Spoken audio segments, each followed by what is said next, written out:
Hello viewers, आज एक बहुत ही छोटे और महत्वपूर्ण टॉपिक के साथ आप लोगों के सामने आया हूं। आज का जो टॉपिक है वो है जल संकट, वाटर क्राइसिस।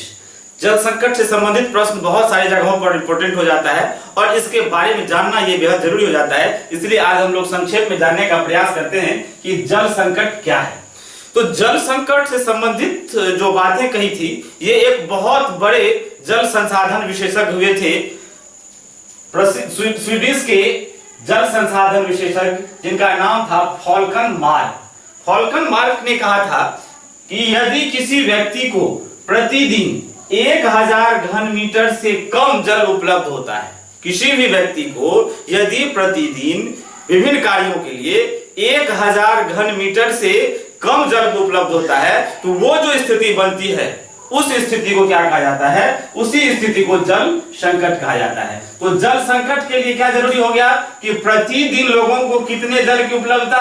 1000 घन मीटर। यदि इससे कम जल उपलब्ध होता है तो वही स्थिति किससे? 1000 घन मीटर से कम जल की उपलब्धता जो होगी वो क्या कहलाएगा? वो जल संकट कहलाएगा। तो ये जल संकट जो है ये उत्पन्न क्यों होता है? क्या कारण है? जल तो हम लोग देखते हैं कि ये प्रचुर मात्रा में बहुत सारी नदियों में, नालों में, तालाबों में, महासागरों में है। तो इसकी कमी कैसे हो रही है?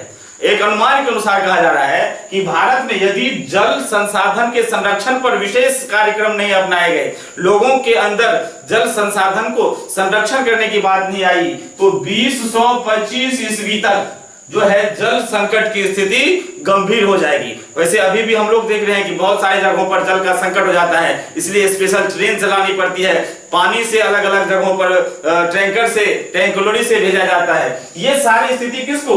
जल संकट को ही किया जाता है। हम लोग अगर इस पर अवेयर नहीं हुए तो ये बहुत स्थिति गंभीर हो सकती है। तो इसके कारण क्या है? आइए एक एक पॉइंट के रूप में हम इसको जानने का प्रयास करते हैं कि जल संकट के कारण, जो जल संकट का कारण है, ये सबसे जो महत्वपूर्ण कारण में आ रहा है कि हम लोग क्या करते हैं? जल का अनियंत्रित एवं अनियोजित तरीके से उपयोग करते हैं। बहुत सारी जगहों पर देखते हैं, खासतौर से रेलवे स्टेशन पर, बस स्टैंड में हम देखते हैं कि बहुत सारे नल जो होते हैं वो टूटे हुए होते हैं और वो जल बेकार यूं ही बह रहा होता है।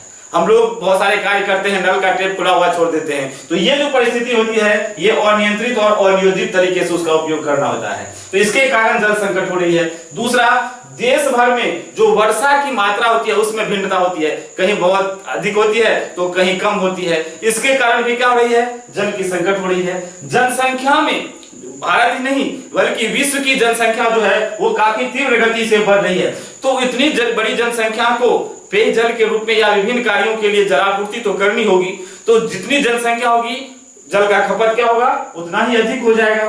फिर वर्षा जल का कम और भूमिगत जल का अधिक उपयोग, हम लोग जो है वो वर्षा जल का क्या कर रहे हैं? बहुत कम। रेन वाटर हार्वेस्टिंग प्रोसेस को अभी बहुत कम जगहों पर जो है वो क्या किया गया? इंप्लीमेंट किया गया है। इसलिए सरकार का प्रयास हो रहा है कि रेन वाटर हार्वेस्टिंग, वर्षा जल का संग्रहण करें और उसका उपयोग करें। लेकिन अभी जो हो रहा है वो फिलहाल में उसका उपयोग कम हो रहा है और जो हमारा भूमिगत जल का भंडार है उसमें हम लोग उसी का ज्यादा खपत कर रहे हैं, जिसके कारण जल संकट की स्थिति उत्पन्न हो रही है।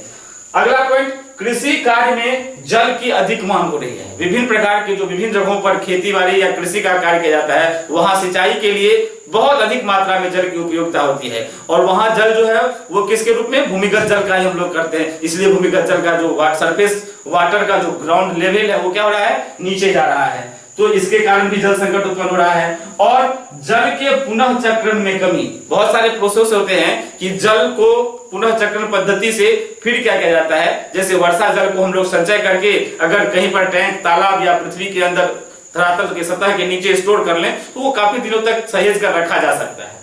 तो उस स्थिति के कारण भी क्या होती है? अगर हम उसका समुचित तरीके से उपयोग नहीं कर पाते हैं तो जल संकट की समस्या जो है वो भीषण हो सकती है। तो जल संकट के ये विभिन्न कारण हैं। अगर इस पर हमने क्या किया? अमली जामा नहीं बनाया, इसको हमने रोकने का प्रयास नहीं किया तो ये स्थिति बहुत ही विकराल हो जाएगी। और जल संकट का जो भी हम लोग टॉपिक देख रहे हैं ये बहुत ही हम लोगों के लिए दुष्कर परिणाम लेकर के आ सकता है। इसलिए जल संकट को दूर करने के लिए हम लोगों को उपाय बरतनी चाहिए। तो आज के टॉपिक में हम लोग देख रहे हैं जल संकट से संबंधित बातें। फिर इसी तरह कुछ अगले नए टॉपिक के साथ आपके सामने उपस्थित होंगे। तब तक के लिए धन्यवाद।